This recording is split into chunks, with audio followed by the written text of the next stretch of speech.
中國人講究嘅美食係要色香味俱全，所以一個好嘅廚師，除咗係要煮得一手好菜之外，菜式嘅賣相都非常之重要㗎。今日我帶大家嚟到嘅 Quince， 絕對係將呢一個重點拿捏得恰到好處啊！特別係餐館裏面嘅裝修，感覺反而有啲似入咗去某一個 art museum 一樣喎。Chef, thanks so much for having us. Let's do Thank a you for coming. toast. Thank you. Nice to have you. Okay, so we can start with the food, right? Yes. Let's do it. Okay, so do you want to tell us what this is and Sure. Describe just a little what do I do? We're serving, it's the springtime, and I think the spring's synonymous with spring lamb, so we've got milk-fed spring lamb from Don Watson. He's somebody who I've been using as a purveyor for over about 20 years. Okay. We get our spring lamb from him just started about 2 weeks ago. And tonight's preparation, we're serving, I like to use the entire animal, so we've got the rib, or the rack, the top. We've got some of the loin that's been roasted.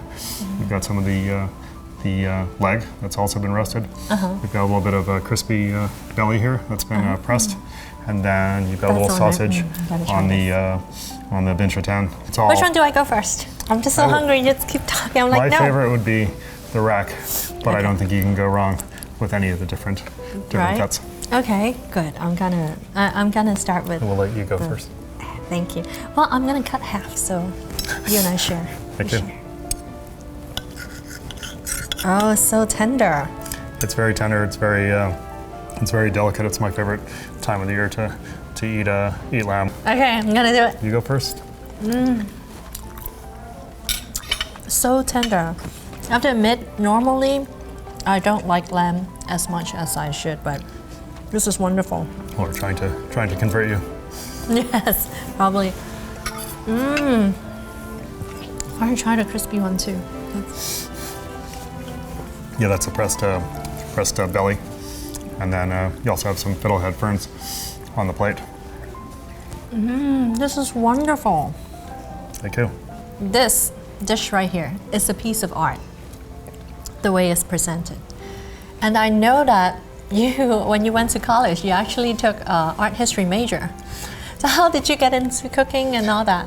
Did art history, and I also did some fine arts classes. So I liked sculpture and drawing and so forth. So being a chef allows me to channel my inner like a lot of it's a lot of labor in the kitchen when you're just working hard, and then the amount of creativity is there, but it's kind of in the background. So by being able to change the menu constantly, kind of evolve with the seasons, changing the plates, changing the art also in the restaurant per the season. Right. It allows me to kind of have the best of both worlds. So now there are two restaurants side by side.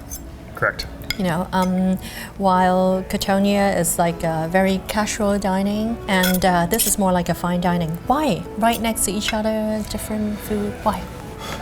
It just gave me. Well, we moved from across town about almost 7 years ago. What? And by moving to this building, there's a hallway that separates the two restaurants, and it just gives me the ability to cook in two different styles. I can cook in every day. If I wake up one day and I just feel like cooking in lunch, dinner, the restaurant doesn't close next door at Cotonia, whereas this is a little bit more refined.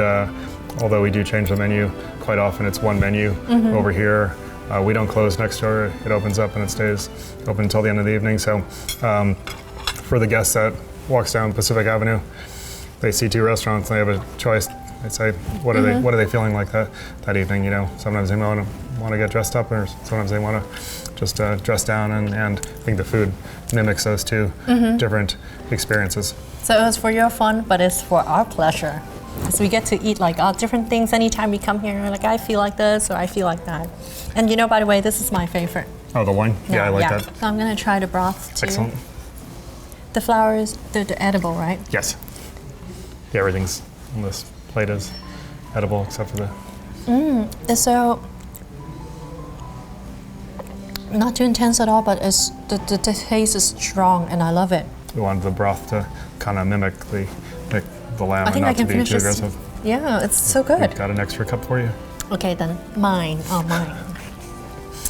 Okay, so now you've been to France. You worked in France. You worked in Italy. Correct. And how do you feel like San Francisco is embracing you with all the different culture that you have? It being like a city with such diversity. I think San Francisco's always been open to. If you just look at where the restaurant's situated right now, if you go in one direction, you're in the financial district. If you go the other side, take a right, you're in Chinatown. Yeah. You're in North Beach, and you got the more Italian area. So I feel like San Franciscans have always been very open to different types of tastes and food, and as long as you're using good products, which we always source things locally and work with one particular farm.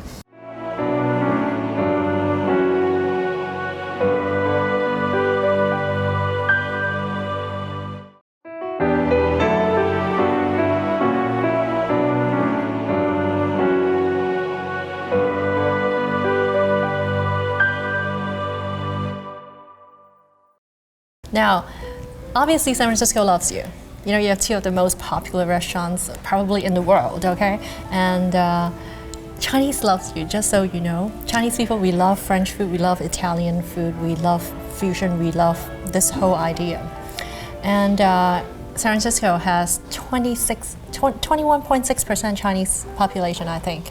Yeah, so how do you like your restaurant being in San Francisco when we're out here? Isn't it good? I think it's exciting. Like a lot of times I would walk to work, and I would walk here through where my house is located, and I'd walk through Chinatown, stop off, see the local markets. When I first moved here, I worked near here, and I would always be kind of walking right through Chinatown. So I think you have to embrace the community and especially the neighborhood that you're in. So we're neighbors, and a lot of the other restaurateurs and chefs and friends and the Chinese American community. What about some of the vegetable that you see in the market? Do you ever use it in your definitely? Right? There's a lot of in the last 10-15 years, a lot of the farmers have embraced products but grown organically that you'd see in the Chinese marketplace, and then or in Asian markets throughout San Francisco. So it's a great city to cook in because of all the diversity. Okay, I think we can see from your menu, and since you've changed also, that you have progressed and you have put in more like your own idea, your creation, and we can really see a signature in your dish. What are some of your favorite things, and why? I'd say some of my signature dishes. Since I like to combine, obviously, since being in France and being in Italy, but at the end of the day, we're here in California, right? And that's what's most important, is working with the local, what's here grown in San Francisco. But I like to combine that with what's local, with techniques from both France and Italy. And then the pasta program is very strong. Spent some time recently. Anything that mimics like whatever's going on in my life outside the restaurant. We've been open almost 13 years, so you change over time. I just try to keep things very seasonal, very fresh, very technique-driven. Now, this is something that I'm really interested in finding out and know. Now, I see that you're such a big influence in the whole San Francisco dining scene, especially in like the past 5-10 years. And I see that you have inspired a lot of people. You help out a lot of new chefs. Is that important to you? I think it's very important to help out. You take a lot of pride in having somebody that works in your restaurant, that when they start on the first day, you always ask them if they plan on opening up their own restaurant. If they don't say yes, then usually, I probably won't hire them. I want them to all have that ability to be able to, have their own restaurant. Very different in the Chinese culture. We're like, what? You're planning on opening your own restaurants? Don't come and copy my style, No, I don't think there's any real. I think you have to be very open these days. There's so many that you can learn so much. Even we're in the technology capital of the United States, being so close to Silicon Valley. That I feel like you have to be open. The days of not being able to teach, you have to be open to education and really wanting to, not only for your cooks, the rest of your staff, but also for the diner that eats at the restaurant. Very different idea and very unselfish of you. We like that. But what is like your youngest memory of you enjoying cooking or, create your own creation in food and things like that? I'd say even more so than my love of art would be my love of actually food and of eating and growing up, around farms and picking your own strawberries in the summer or going to a dairy farm that I always loved to eat. And I always as a child, one of my favorite things I always liked dishes that weren't that maybe like the other children in the neighborhood. If I went on a vacation, I tasted snails for the first time and had escargot with garlic butter or wow, garlic parsley butter. And then there was another place that I'd How go old to. were you? Oh, I was 6 or so. Oh my 6, God. And then there was another restaurant that I used to go to that had, when you walked in, there was a bar area and they had a little complimentary fried frog's legs. And they had, I love frog legs. So anytime I would always, bug my family and say, Wait, I wanted to go to this restaurant. You grew up in New Jersey? Yeah. Really? It was an Italian place, but they had fried. Oh, right. Well, the snails I had in a vacation, I think it was Bermuda that I went to, and it was like a hotel, and they had the snails. So I was hooked at a young age on it wasn't your average stuff. foods exactly. All right, wonderful. Wow. So this is a special surprise for you today. We make the tortellini in the restaurant and serve it inside of the mozzarella. So you then have this version on the plate that you had earlier with the lamb. All right, so here I go. See what you think. Truffles don't go away. This should be like the last week for them. Dante, right? The texture, like when it's chewy, but not chewy. Out of the 12, you can have 1. I'll take the rest. Okay, so we'll talk a little bit about the building. It was built in 1907, historical building, and I just love red bricks. This view and this, contemporary style together, and it works so well. Thank you very much. Yeah, the building. Tell us a little bit about it. We just, people in San Francisco love the old brick buildings, and since the building's from 1907, we wanted to keep that character intact. People visit San Francisco and they like the old brick buildings, so we left part of it intact, and other parts we covered up. So it's just something that I think people feel. I know that you also have like a hidden garden up there on the third floor. Correct. Right? We have a garden. We've had a garden for a number of years on the roof. So we try to do as many things as possible in the building, on the roof, outside of the restaurant, whatever we can do. We just try to, from the moment you walk in to the moment you leave, we try to have the whole experience. Yeah, but to also have they can forget about their problems in life for 2.5, 3.5 hours, or whatever time period you want to be here for. Yeah. And we've done our job, and then that's all you can really ask for. 今日係一餐我一生人食過最好食嘅全羊宴啊！真係要好多謝晒大廚 Michael Tusk， 佢平易近人，而對自己嘅餐廳、廚房同埋佢嘅出品都非常之嚴格，令到每一位去過 Quince 嘅顧客都有賓至如歸嘅感覺。難怪呢一個餐廳由我哋訪問時候嘅米芝蓮2星已經晉級到成為咗2017年唯一一間喺三藩市可以晉級成為3星米芝蓮嘅餐廳啦！恭喜晒你啊 Michael！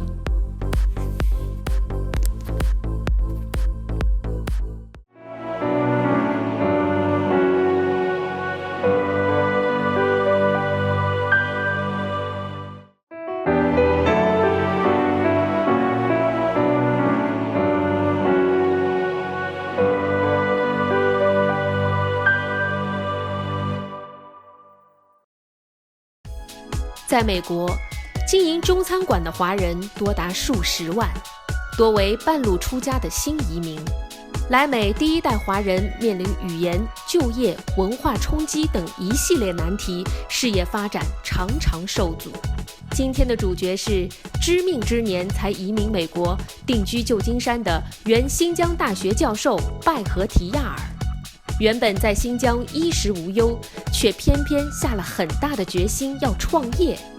在风景如画的日落区街角与一家爱尔兰酒吧合作，开启了新疆维吾尔族风味的餐馆。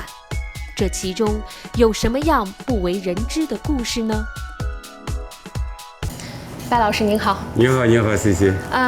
摆在我面前，现在就已经这2盘已经做好了，能跟我先说一说这是什么吗？这个在我们维吾尔语当中呢，叫做 göşnan。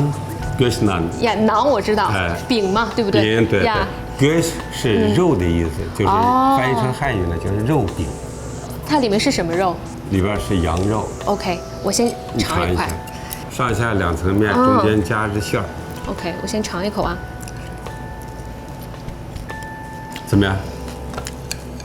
好吃，有洋葱。有洋葱对。然后还有孜然，有胡椒。对对对，都让你猜中了。赶明儿回去我也开一家店。可以做。开玩笑。那这个又是什么呢？这个我们维吾尔语呢叫 lagman。lagman。那么汉语呢就像拉面。拉面就是用纯手工拉出来的。是这样的。这个很长的。我先尝一个。尝尝。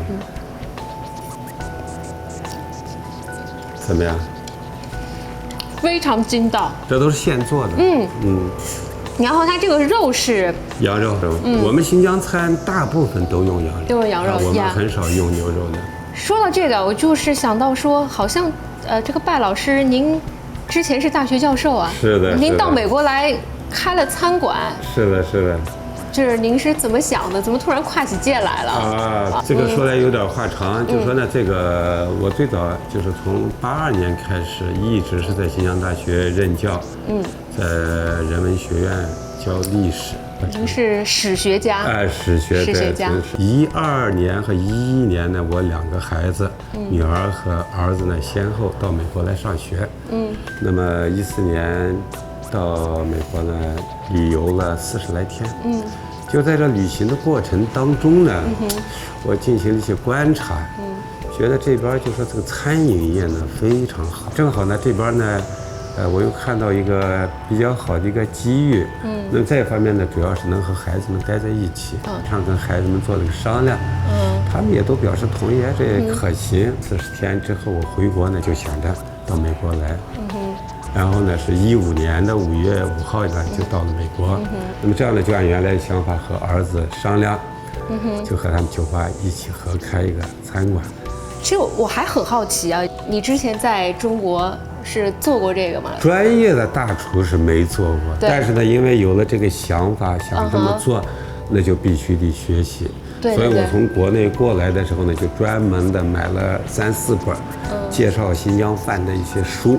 那么在这开店以后，也一直就是到今天为止，我还在做实验，有很多东西，还是在不断的改进，有过很多失败，但是呢，就在这过程当中呢，就慢慢的积累了一些经验，做的基本上有现在这个样了，就能够大家吃了以后挺喜欢的。很多人他们在自己原本的那个地方可能有着非常体面的工作，然后很好的收入，然后到处受人尊敬哈。但是呢，因为种种原因，在美国可能他无法从事他原来的那样的工作，他们被迫转行。对，就是心理上多多少少会有那么一点的落差。我想问问，这种落差您会有吗？我想过这个问题，但是这个落差感我倒没有感觉到，因为我和我原来的环境呢已经完全脱钩了。我到这儿了，我就是这儿一个新移民，我要从第一步做起。它就是一种，就是说，思想上的一种转型吧。咱们就说，因为我毕竟从我那个教师那个岗位上已经下来了，但是呢，就说呢，从总体上来讲，还是说，就说你必须把年龄忘掉。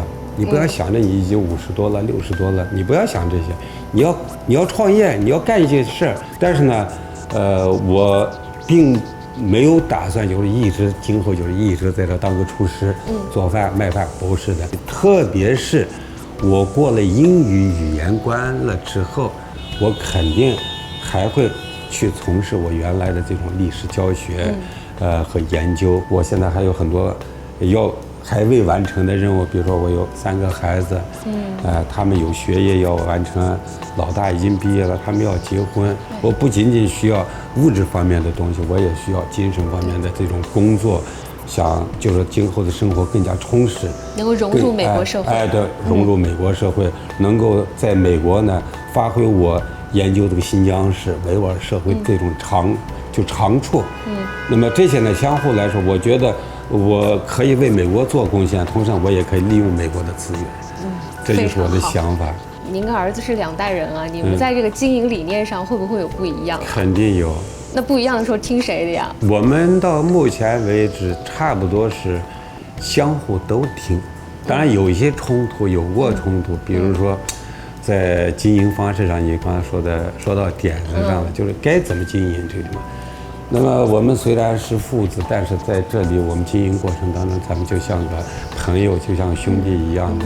是非常好。那我现在还想再问问您啊，就是说，你说这个大学教授跟做餐馆的，你到底喜欢哪个？这2个身份，你更喜欢哪一个？我更喜欢大学教授。更喜欢大学教授。我觉得那个更有意义，不仅对我本人，就是对我的生活。这更重要的是对我的从事的这个专业，就是我从事了30多年历史教学，所以我是非常爱历史学的。人生百味，深得其味。现在的拜老师在波特兰州立大学国际办公室继续从事他的学术研究工作。他的新疆餐馆因他本人工作变动，在开业满周年时停止了营业。虽然有些遗憾，但拜老师如他自己所愿，实现了人生目标。在他身上，我看到了新移民的自立自强和对生活的热情。让我们祝福拜老师。